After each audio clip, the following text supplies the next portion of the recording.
Olá, sou Roque Costa, gerente comercial da Avante Automação, e hoje vamos falar sobre alguns passos para realizar o projeto de automação industrial.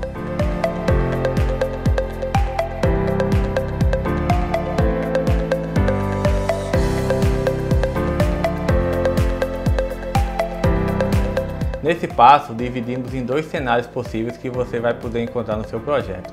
O cenário 1 é um cenário onde você vai implantar um novo projeto na sua fábrica. Será uma nova máquina ou será um novo processo. Nesse caso, você vai ter total flexibilidade para você escolher qual fabricante você vai querer utilizar, qual é a família de equipamentos, qual é a topologia de automação. No cenário 2 já é um cenário diferente. É um cenário onde já existe um projeto, onde já existe uma máquina ou já existe um processo. Nesse caso, você vai ter que estudar muito bem quais são os equipamentos que fazem parte daquela automação. Porque existem situações onde o preço de você fazer uma ampliação de uma automação de equipamentos que já estão fora de linha do fabricante, eles são mais altos do que você trocar toda a automação da sua máquina. Porque equipamentos novos de famílias novas têm um custo muito mais reduzido, além de você não ter problema com peças de reposição. Então, definindo qual é o cenário, entendendo qual é o cenário que você tem no seu projeto, é o passo primordial para que você siga os próximos passos.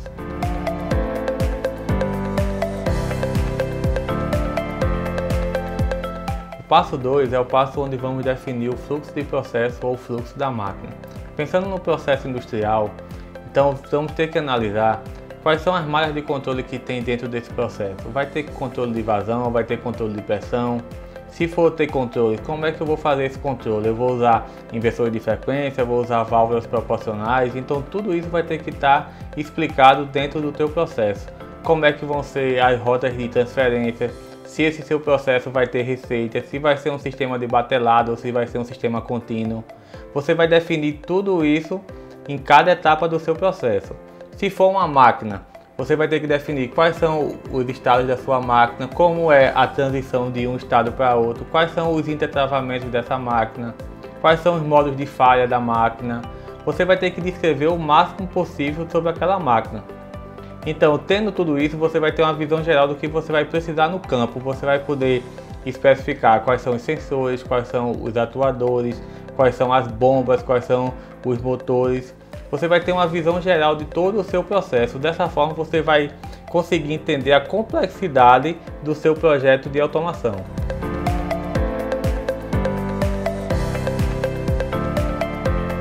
O passo 3 é o passo onde vamos definir a topologia do nosso processo. No passo anterior, entendemos como é o fluxo do processo, como é o fluxo da máquina e também fizemos uma lista de entradas e saídas, onde vai estar especificado todos os equipamentos de campo. Esse passo vamos especificar qual a rede vamos utilizar no nosso projeto, se vai ser uma rede Profinet, Ethernet IP, Modbus, Profibus, e depois vamos especificar qual tipo de automação vamos utilizar no que se refere a nossas entradas e saídas. Podemos ter uma automação centralizada, ou seja, aonde tem o painel da CPU terá todos os I/Os junto com essa CPU. E podemos ter uma automação descentralizada, que seria um painel com a CPU e distribuir remotas pelo campo, de forma que o I/O seja descentralizado. Dessa forma você tem uma facilidade de poder ajudar a equipe de manutenção quando tiver manutenções corretivas futuras, e além disso você pode economizar dinheiro na parte de projeto no que se refere à instalação elétrica. Definindo isso, você vai partir para a sua CPU. Uma CPU você vai analisar de acordo com a quantidade de entradas e saídas que você vai ter no seu projeto, seria um ponto. Outro ponto seria a quantidade de nós de rede que você vai ter dentro desse seu projeto, ou seja, quantos nós de rede ela vai se comunicar, que é um fator limitante de acordo com a CPU.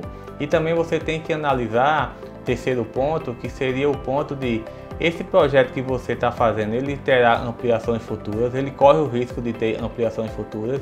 Então, se ele corre o risco de ter ampliações futuras, você tem que especificar uma CPU um pouco maior para que no futuro, quando tiver um novo projeto, você não tenha que trocar essa CPU. Então, tendo esses três pontos, você tem como definir qual CPU você vai usar no seu projeto. Tendo a CPU Tendo qual é a rede, tendo quais são os equipamentos, você define qual a topologia do seu projeto.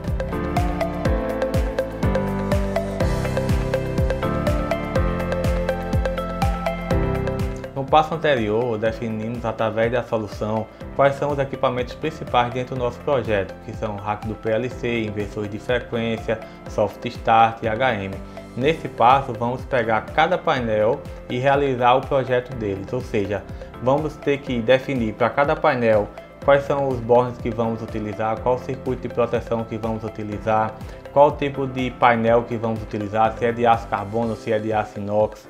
Na parte de instalação elétrica, da mesma forma, vamos ter que definir quais são eletrocalha, eletrodutos, como é que vamos caminhar com esses equipamentos dentro do nosso processo. Então tudo vai ser definido nessa etapa.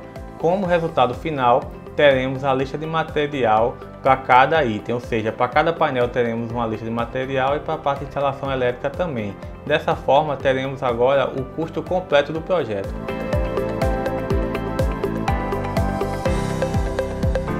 O passo 5 é o passo do desenvolvimento dos aplicativos, tanto de PLC como da IHM.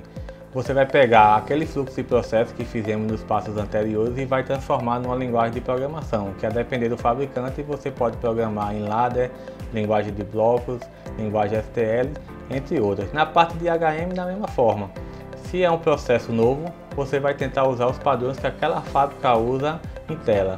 Se é um processo que já existe, você vai pegar o backup daquele IHM ou daquele supervisório e vai desenvolver novas telas para que você use o mesmo padrão. Duas dicas importantes que eu queria deixar. Quando você for programar o PLC, é importante que você use simuladores. Cada fabricante já tem um simulador de lógica.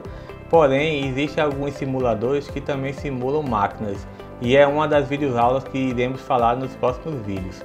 A segunda dica é, se você vai programar um processo, ou se você vai programar uma máquina, se você vai ampliar ela, então converse muito com os operadores, porque eles sabem algumas particularidades que, como eles estão lá no dia a dia, vai ser muito mais fácil você entender aquele processo ou aquela máquina a partir do que eles vão falar.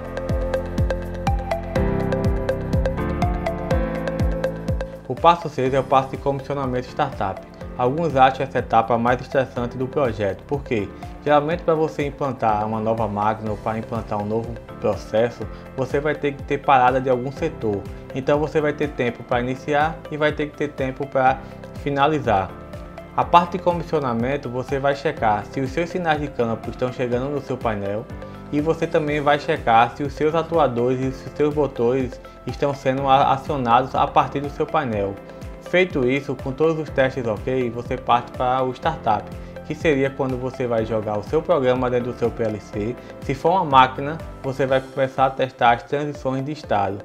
Se for um processo, você vai começar a testar suas malhas de controle, suas receitas ou seus sistemas de batelada.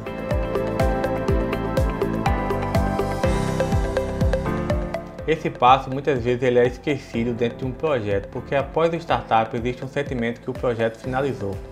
Após o startup, você tem que chamar toda a sua equipe de operação e toda a sua equipe de manutenção para passar um treinamento de tudo que você realizou dentro daquele projeto, tudo que você modificou dentro dos painéis que existiam, todas as telas que foram inseridas, tudo que você fez tem que ser passado detalhadamente para essas equipes, inclusive a parte de documentação.